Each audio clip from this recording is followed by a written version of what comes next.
Сәлеметсіздер ме? Егер салық төлеуші хабарламада көрсетілген бұзушылықтармен келіссе, ол келесі әрекеттерді орындау қажет. Қажет болған жағдайда салық органдарда тіркелуден өту керек. Хабарлама бойынша қажетті кезеңге салық есептілігін тапсыру керек.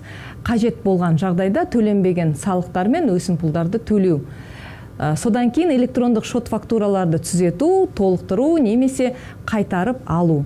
Егер салық төлеуші орташа тәуекел деңгейдегі бұзушылықтармен келіспесе, ол салық органына бұзушылықтардың жоқтығы туралы түсініктеме жіберу тиіс.